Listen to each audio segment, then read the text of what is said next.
We're on to item number 5. Could I get a title readout and staff report? Should I recuse myself now? Oh, and I'm sorry, I just got a request from a council member to recuse himself from this item. I talked to the city attorney today, and my company, that my employer used to do business with Joan's husband, and I don't want a vote yes or no or on anything to be construed as anything to do with the issues we had at work, so I'm going to recuse myself. Thank you, Robert. We will so note on record, Mayor, for purposes of the minutes. Okay. Item number 5, Mayor and Council, is the removal of Joan Jamieson from the Board of Architectural Review. The city attorney will present the report.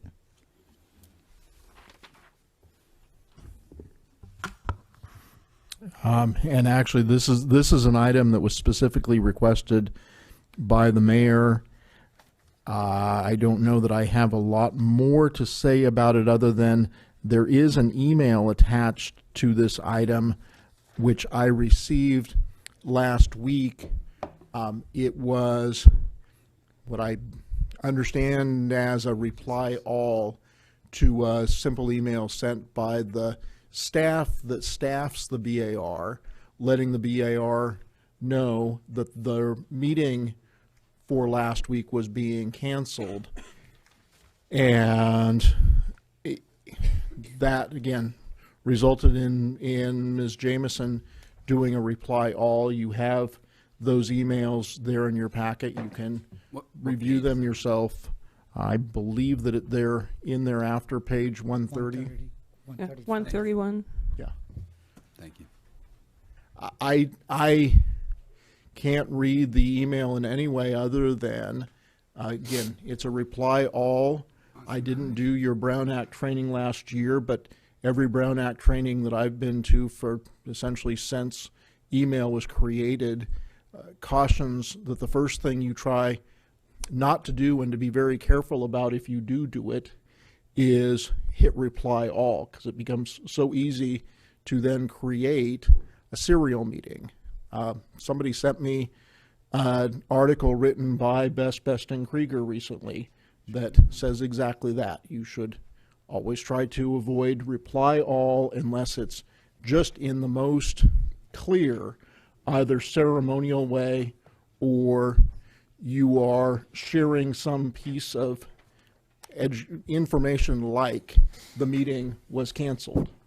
And you shouldn't then reply to anybody and begin a serial chain discussion of, you shouldn't reply back and say, oh, gee, that's a shame because I wanted to talk about X, Y, Z. In this case, there was a reply all sent back which urged that the other members of the BAR come to this meeting and urged that they take certain positions on items that were going to be on your agenda. That then creates an additional second problem, because if members of an advisory board show up and you have more than a quorum of the members of the advisory board, the exception for that is either if the meeting is noticed as a joint meeting of the council and its advisory board, or if they come and they solely observe, which you can do. You can go to other agencies and you can solely observe, but you can't get up and participate. And this email was actually urging that the BAR members come to your meeting en masse and participate in the meeting, and I read it as urging certain positions. I sent the response email that you see here to Ms. Jamieson. We've had a subsequent conversation. She disagrees with me and believes that her original email was just fine, and that my advice, which I will say in this instance is a little bit more than advice. It is recognizing that there was an action which is in violation of the Brown Act, shouldn't have happened, shouldn't happen in the future. That was what I tried to convey, and as I understand, including in an article in the newspaper, there are some who disagree, but that's still my advice, both to this council and to all of your advisory boards. Okay. Are there any questions on the staff report? Yes, I'd like to know more about Mark Infante's information sheet and where it came from. If he did it himself or he had sourced something. It sounds interesting. I'd like to hear more about this. Mayor Toussaint, Councilmember Dearness, I anecdotally know that it exists. The city clerk has a copy of something that Mr. Infante provided, I believe, a couple of months ago, before the meeting at which you appointed him back onto the BAR. I am hopeful that that was not circulated via email in a similar circumstance, because that again would be completely inappropriate. But I think, and if you'd like a copy of it, I think the city clerk has a copy of it, and again, that it was provided at some point when he was not on the BAR. Okay. Are there any other questions of the staff report? No. Okay. Seeing none, we'll go to the public for public comment. I have several speaker slips. First one is Michael Mendiza. On this issue? Yes.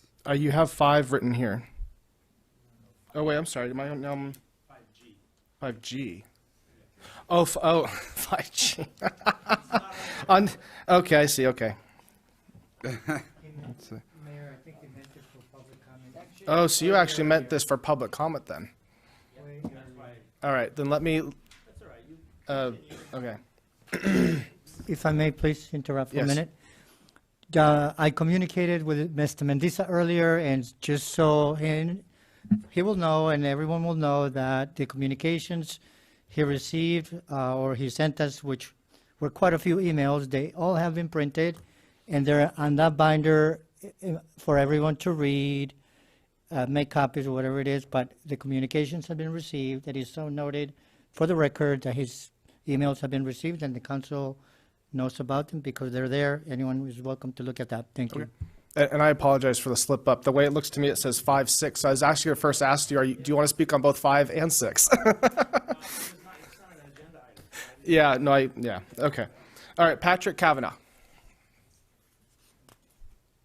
Okay, left. Peter Lard.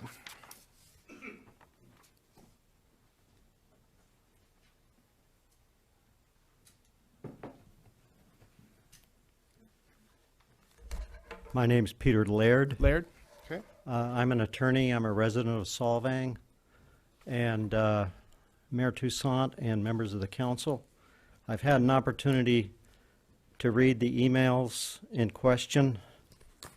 And I've also read, and I encourage you to read prior to making a decision on this matter, Section 54952.2 of the Government Code, which is part of the Brown Act, and provides exceptions to certain issues. I would agree with the attorney for the California News Publishers Association, Brittany Barsotti, who also has reviewed these. It's my opinion and her opinion that this does not rise to a violation of the Brown Act. And I'm also somewhat surprised that this matter is being brought before the city council in a public forum. It seems to me that this issue could have been resolved or should be resolved in a different manner. In any event, it's my opinion the email in question does not rise to a violation of the Brown Act, and I would encourage you all, number one, to read that provision and also consider emails that you have maybe sent to other members of the council. The Brown Act doesn't prevent you from communicating.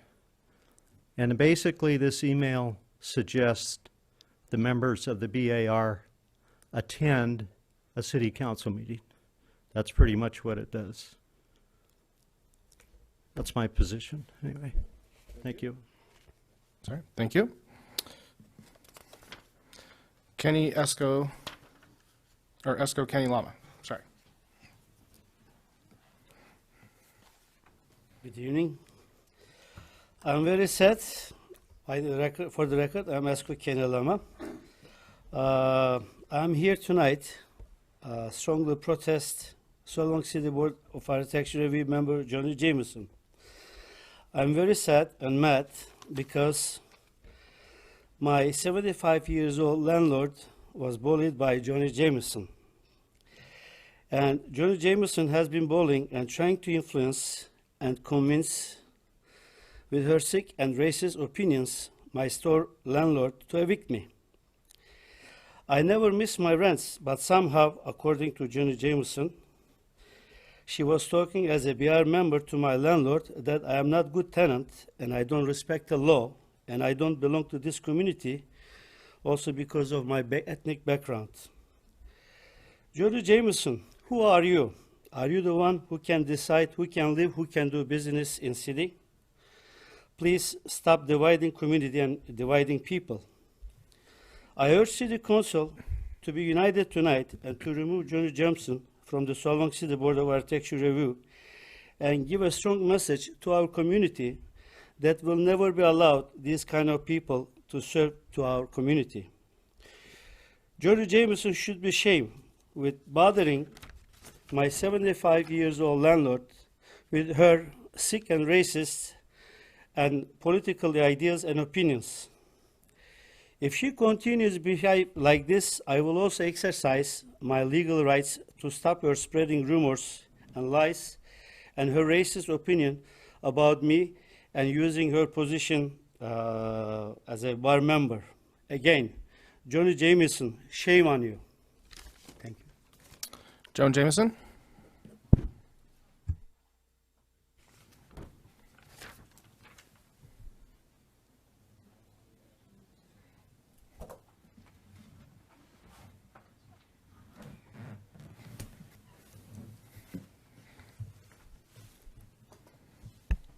I do not know what Esko is talking about. I don't even know who his landlord is. I just want to make that I don't know her. I'm sorry. Sorry, I'm sorry, I cannot, I let Joan speak. Okay. First of all, I was shocked to see that the mayor wanted to remove me from the BAR without discussing it with me first. And I was shocked that I was kind of called on the carpet. My email to BAR was for information only. I do have the right to do that. You all can send emails to one another, information only. There's a meeting coming up, information. Chip's email to me was very accusatory, and I didn't appreciate the fact that you didn't talk to me first. We've known each other for a long time, and I would have appreciated that very much. I had a meeting with the city manager and the city attorney. The mayor was supposed to be there, but he did not come. I brought a witness along just in case. His name is Peter Laird. He spoke to you. I requested a recording device. None was provided. I asked who passed on the email. I was told it was a whistleblower who was protected. I don't believe that any of the people on the BAR forwarded the email.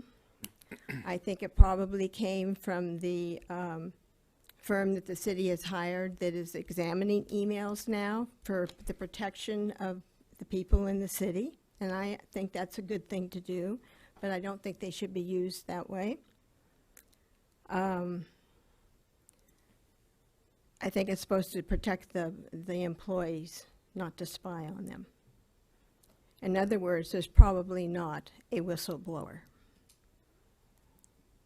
Chip also asked me if I had contacted the previous city attorney before I sent the email, and I had not.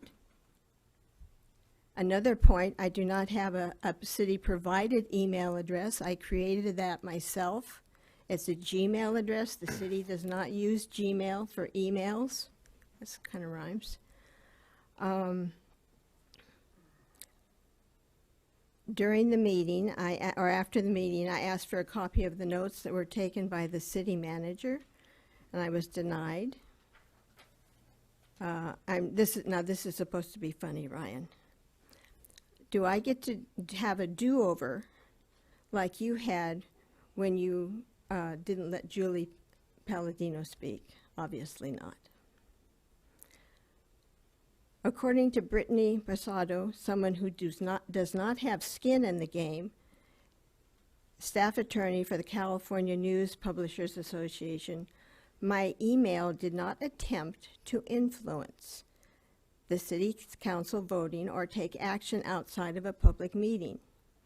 Jamieson's email simply asked members to attend a public meeting.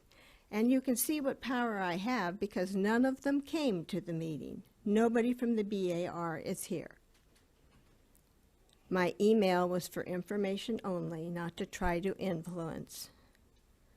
Plus, according to the government code 54952-2, parentheses 2, parentheses, my email did not create a violation unless members of the BAR responded to me with their opinions. I do have a right to inform BAR members about upcoming city council meetings. And actually, no BAR member responded to my email. I did not break the Brown Act. My email was for information only. Would have said the same thing at the end of the BAR meeting that had been canceled. That's all I have to say. Thank you. Thank you. Chip, do you have any commentary? Do I get to respond back to what he says? That's not the forum that this works. Yeah, again, Mr. Mayor, this is an item that was added at your request, but I will note a couple of things. The email came from a recipient of the email. It's not from any sort of spyware or anything else. I don't think that it's appropriate to identify which one. I hope this doesn't create then a bunch of finger pointing and accusations amongst the members. I probably am going to get enough grief in the community, and I'm fine getting grief in the community. But it came from a member of the BAR who had received Brown Act training and who saw this and said, this seems pretty clearly to them to be a violation of the Brown Act, and forwarded it. I have to tell you that the attorney from the California Newspaper Publishers Association is not your city attorney. I believe that in Brown Act training, you all have previously been told not to create serial meetings. I absolutely don't agree with the interpretation of the government code that you've heard. I saw this, and it clearly intended to do more than, for example, just say that the BAR meeting had been canceled. I hope that at least a thing that comes out of this, and you're going to be having annual Brown Act training again, and I will bring this item up as one of the things for your council and the advisory board.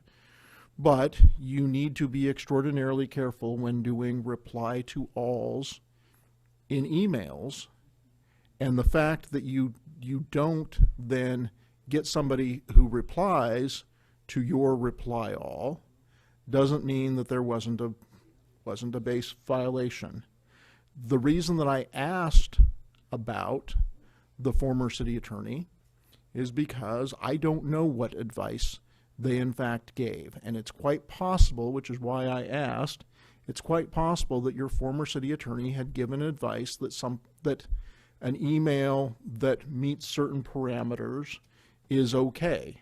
And again, I don't know what advice they gave, so that was my question, because I was trying to provide the benefit of the doubt and think that perhaps it's because the city had been given that advice. I have been told of other advice that your former city attorney gave about closed session meetings and about other things with which I do not agree.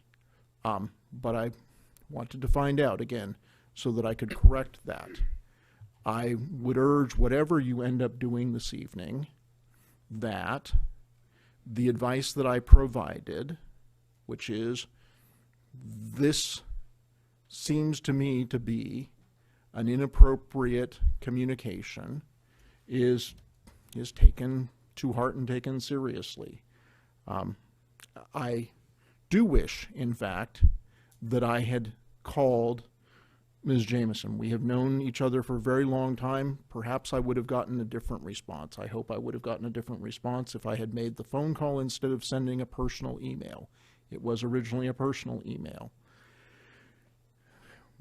As I said earlier on another item, we had the month of December, Yule Fest happened.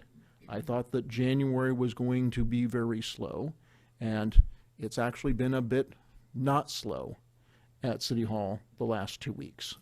And so there are a bunch of times that I would love to give more personal attention to things and to individuals, and I suspect I would then be faulted for spending too much time on your items. And so I had sent an email and actually had asked if we could get together as soon as possible. I was hoping that that was actually going to happen last week.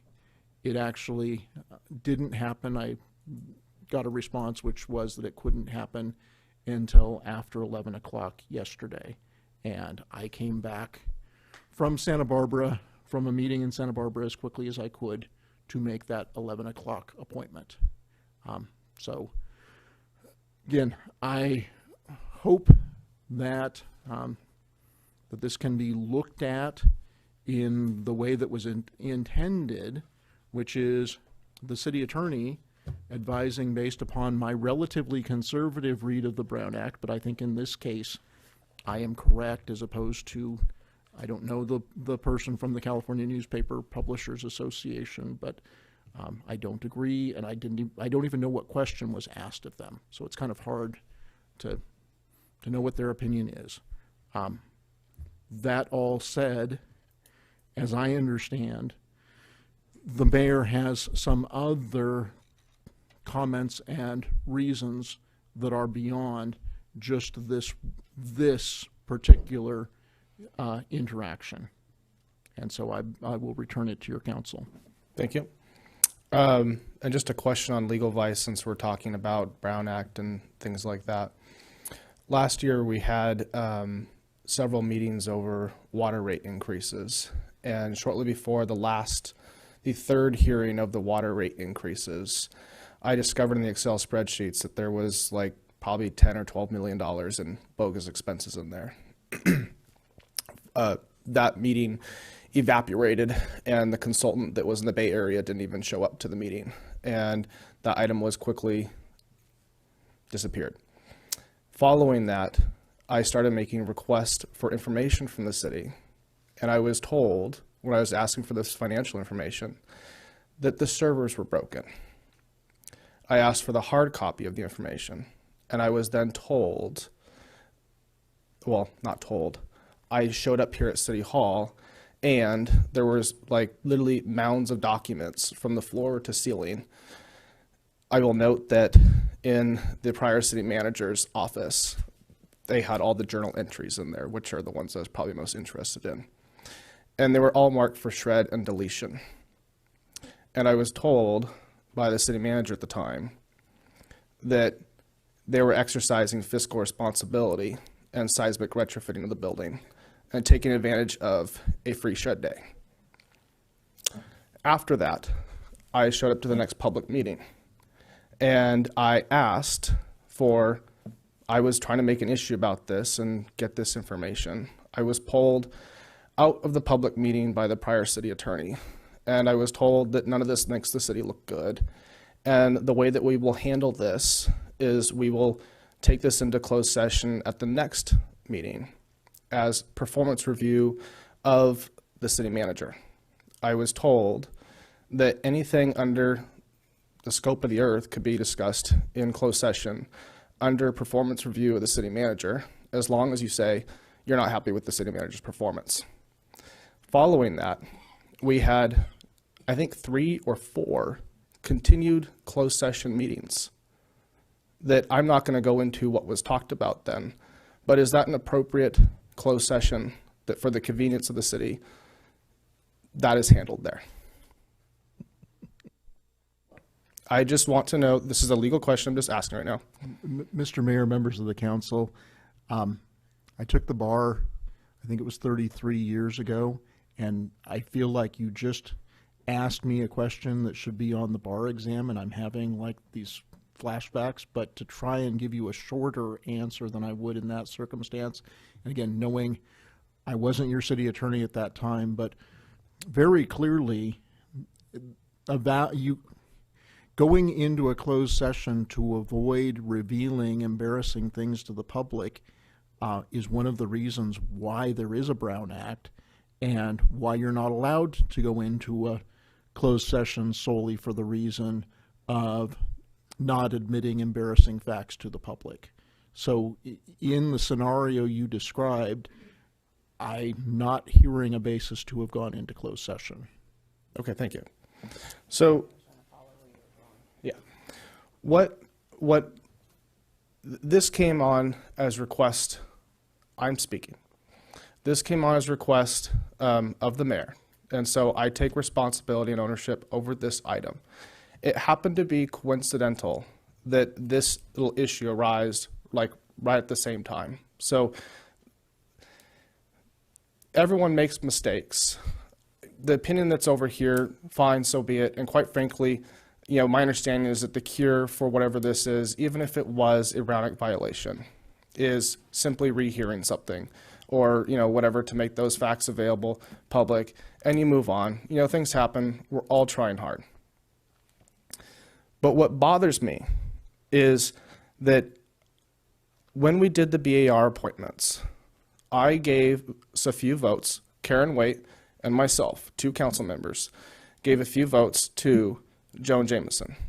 And although there were some upsets over maybe an election that didn't go the way it was or things like that, I sat down with Joan and wanted to give her another chance, and I thought we were pretty supportive and, quite frankly, friends. What bothers me is, in the meantime, I'm getting all these accusatory type messages and emails and phone calls. And then when I start looking through things, there's things that bother me. I found minutes here of what appears to be a secret meeting at the Dolphin Club of the SCVB. And while the council is trying to recover the assets, and the SCVB is a Brown Act board dealing with public funds, that meeting happened at the Dolphin Club. And we're all trying to figure out where things are going. We're spending money on legal fees, very expensive, to try to recover the assets and move forward. And one of the members, it was noted in there, specifically, a member of the public was Joan Jamieson.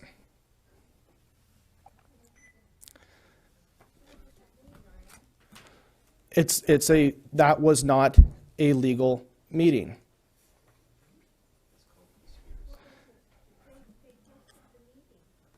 They did not post the meeting, okay? The other thing that bothers me, you went to a meeting that no public person that I'm aware of knew about. So, If she's going to talk, she's going to have to come up to the I'm sorry. Yeah, I can't. It's close. So, my other concern is what happened last year, right before the campaign. We had a record amount of dollars go towards the SCVB and the chamber. I was told that if I didn't support the SCVB, that I wouldn't be able to get elected.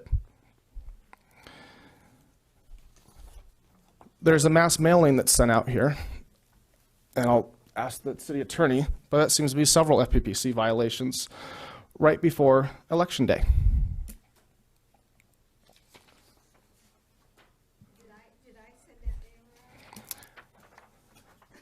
You were heavily involved with getting that money over there and with getting that done, as far as I'm concerned.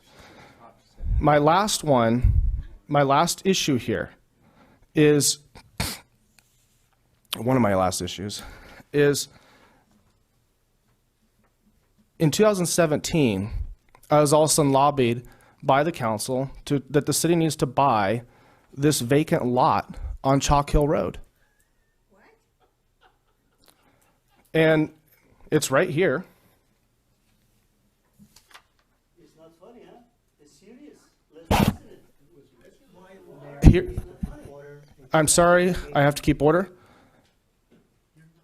That agenda right there happened in August of 2017. And if you review the minutes, it's Councilmember Joan Jamieson saying that she would like the city to buy the vacant lot next to the park. The vacant lot was owned by Ed Skitt. You can't sell property back to the city within less than a year of leaving the city council. You were trying to. I cannot engage. So I am telling the truth. Please. Look at the minutes yourself in the packet. Sir. I'm sorry, I cannot have this. Please. These are my thoughts. So Do you want to? yeah, I'm sorry. I'm gonna have to call recess. Folks, if I may, as the city clerk, we need to enforce the council protocols. You had your chance to speak. We need to let the mayor say what he needs to say. The public comment period has been closed. You do not have another chance at speaking. You already have your 3 minutes. So please be respectful. Otherwise, we're going to have to ask you to leave. It is. This is why I am discussing why I want. This is my prerogative. I'll save it. I resign. Okay. No. So You don't have to talk anymore, Ryan. I resign. thank you. We are not. No. Please. I'm going to call a recess. Call a recess. Okay. Anyway, I gave Joan a chance, and what I wasn't appreciative of also at the last meeting was the cuss words that were coming from the floor and the catcalls. You called someone a son of a at the last meeting. Please, Chris. Okay? There was a lot of it. Okay. Hey, you guys, come on. Stop. Stop. This is my prerogative, why I want this done, and I'm going to move. This is what I did not call recess. I said I'm going to have to, if I can't get decorum in the room, I'm going to call a recess. Okay? Thank you. So with that, I make the motion to remove Joan Jamieson from the BAR. Do I have a second on the table, yes or no? Yes, but I'd like to comment as well. Hey. There are other serious issues that I'd like to bring to the table. There's a reason to get rid of her for conduct unbecoming a public official. Okay, You named Chris, a few, but there are others.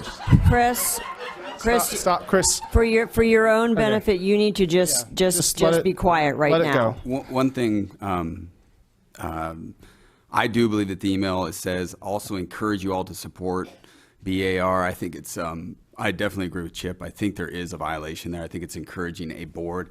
If I send an email to all of you encouraging you on a topic that was going to be on the agenda, I would definitely be in violation. So I feel based on this email that this is the best avenue to take.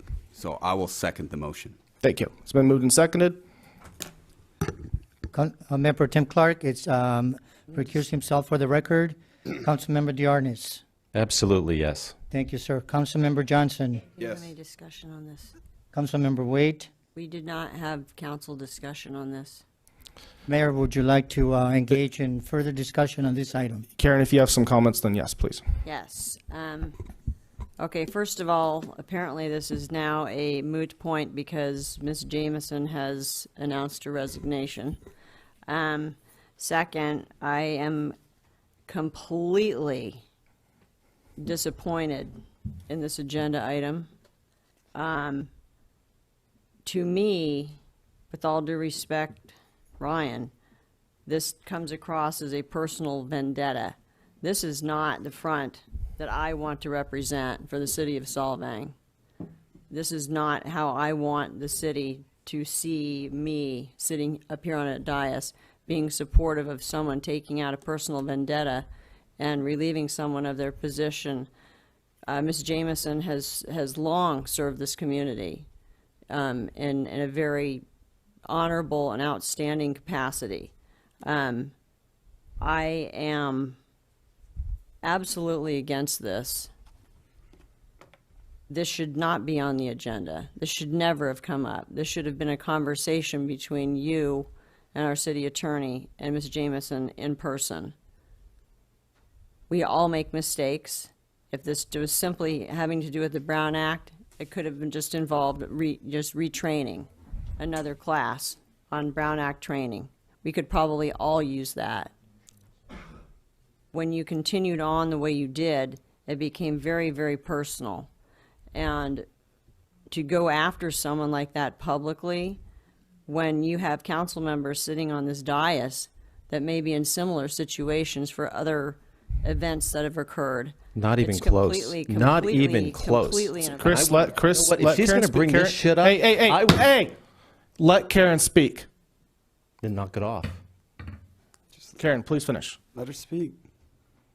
This motion or this agenda item was completely inappropriate. I absolutely agree with Mr. Laird, and it appears to me to be a personal attack on an individual that may have been a former friend of yours where things went sour. And I am just trying to protect everyone's reputation here, which has now been absolutely soiled at this point. I don't know where to go with this other than to say absolutely no. Absolutely no. And I am very disappointed that she resigned, and that she didn't get to sit here and listen to me defend her and say how I thought that this is completely inappropriate. Never should have come up. And I do not want to appear to the community as someone who would ever be in agreement with something like this. All right, and I appreciate your feedback. I have tried sitting down with Joan Jamieson before. I'm just tired of the catcalls from the thing and these issues that have happened, and I don't think it's the right thing. This is my prerogative. The way to do it is you put on the agenda and move on, okay? With that, there's a motion on the floor. Mr. Mayor, I wonder if you want to amend the motion to be and accept the resignation of, and I only raise that as a question. Okay, I'll accept the amendment. Daniel, do you still second that, the amended? I just feel like if this was someone else, that we wouldn't even be having this discussion. It would probably be in the newspaper. Our names would probably be dragged through the mud by the public with no one defending us at all. So I think what happened is there was a violation. I think she should just own the violation. And obviously there's other extenuating things, but based on the email, I feel like it's substantial. You know, you're encouraging people to take a position which you're not supposed to be doing. So that's why I'm not going to accept the amendment. I think if she really wanted to resign, she could have stayed and resigned. So I would second the original motion. Okay, the original motion's been moved and seconded. Just for the clarity of the record, we're accepting the original motion to remove Ms. Joan Jamieson from the bar, and the mayor has moved. Councilmember Daniel Johnson has second. Councilmember Diarnes. Yes, with prejudice. Councilmember Johnson. Yes. Councilmember Waite. Absolutely no. Mayor Toussaint. Yes. That motion carries 3-1 with one abstention, and that meaning Mayor Pro Tem Clark recused himself for this item. That's to be noted on record. Thank you. Item number 6, title readout and staff report. Mr. Mayor, Oh, I'm sorry. We're now past the time cutoff where we have to make a motion to actually continue the meeting. I'll make the motion that we continue the meeting. I'll second the motion. It's been seconded. Councilmember. Oh, I'm sorry. Can someone grab him? Can we take a couple of minute recess? Well, No, get some more just- coffee. No. All right, I'll just go get some coffee. Go ahead.